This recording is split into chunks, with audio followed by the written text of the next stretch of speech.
मैं डीपी शर्मा आप सबका अभिनंदन और स्वागत करता हूं। पिछले कई सालों से संघर्ष कर रहे हैं भील, इसलिए कि उनका भी एक प्रदेश बन जाए और जिसका नाम हो भील प्रदेश। आप सबको मैं बता दूं, सरकार का अभी ऐसा दावा है, सरकार कह रही है किसी जाति विशेष के आधार पर कोई नया राज्य नहीं बनाया जा सकता है।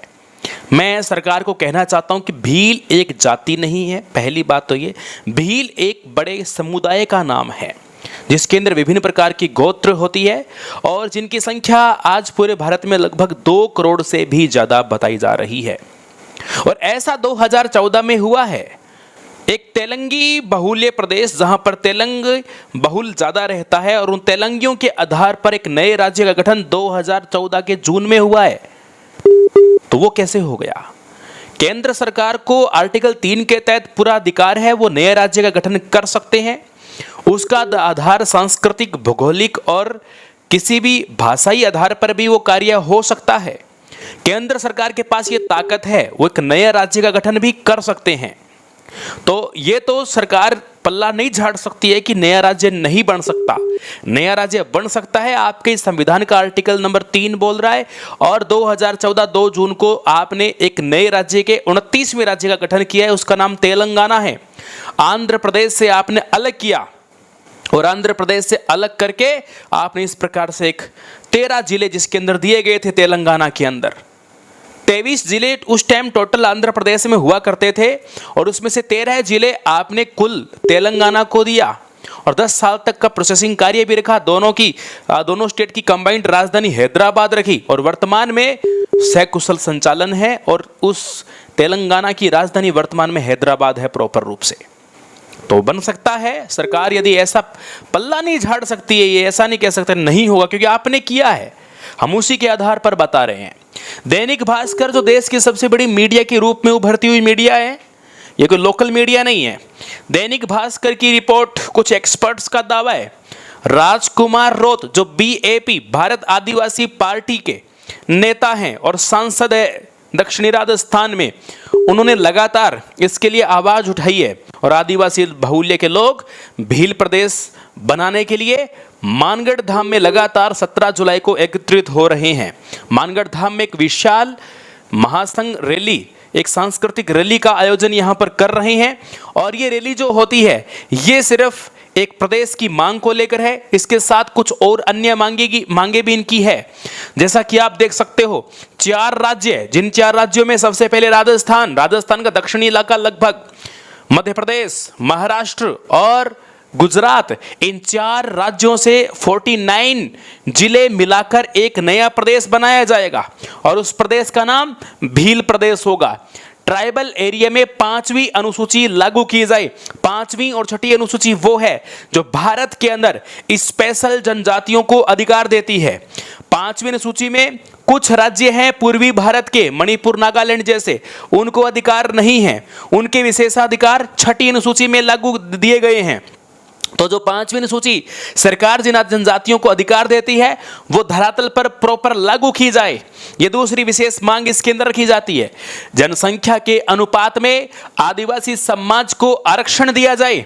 जितना भैया आप समझ सकते हो, आरक्षण प्रॉपर दिया जाता है एसटी कोटे को, लेकिन जनसंख्या के अनुपात को भी देखते हुए इनको विशेष आरक्षण दिया जाए, ऐसी मांग ये भील प्रदेश के लोग, भारत आदिवासी पार्टी के राजकुमार रोत जी ने भी ये मांग रखी है।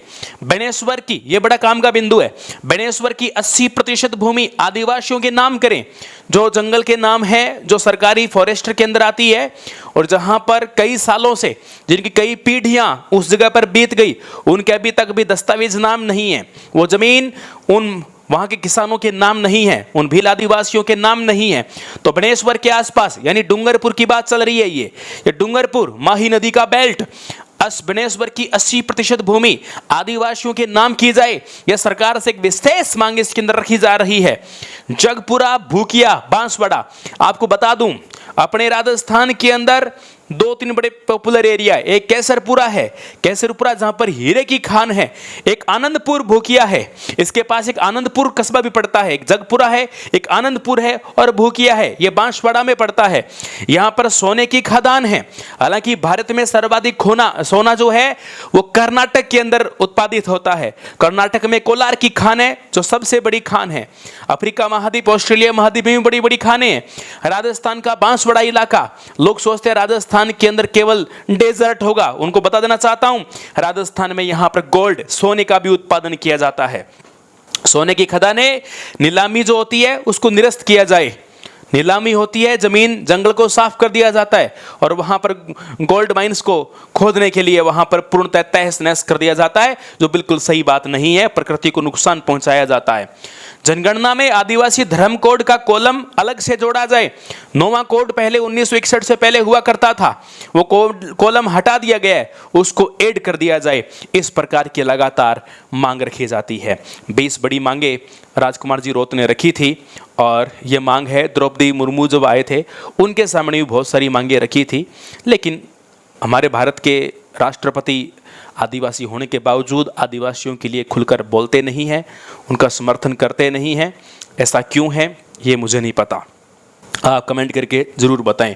कुछ इस प्रकार की मांग लगातार हमारे आदिवासी भाइयों के द्वारा की जा रही है और ये भील प्रदेश ही नहीं, ये भी मांगे कुछ है। क्योंकि देखो, आप सोच के देखिए, खदान का काम रोक रहे हैं, वजह क्या है? प्रकृति को बचाना। तो प्रकृति का भी कहीं ना कहीं इन्होंने भी तो संविधान की तो पालना की है ना, कानून की पालना की है। यदि वो बायोलॉजिकल सिस्टम को बचाना चाहते हैं तो इसमें कहाँ गलत है? यदि आप किसी ज़मीन में रह रहे हो इतने सालों से, या तो सरकार ये दावा ना करे कि आपका भूमि आपकी नहीं होगी, तो होती है तो भी औरों को 15 साल रहने पर उनको पट्टा बना के दे देते हैं, तो इनको बना के क्यों नहीं देते? यह बात भी बिल्कुल सत्य बात है। जब 5वीं सूची में विशेषाधिकार दिए गए हैं तो इनके लिए लागू क्यों नहीं होते? ये भी सोचने की बातें है ना। तो थोड़ा सा इसको मानवता के नाते सोचने की बात है। मांग चाहिए कोई पार्टीबाजी वाले करे, कोई और करे, उससे फ़र्क नहीं पड़ता है, लेकिन आप मानवता के नाते सोचो तो ये जायज़ मांगे हैं।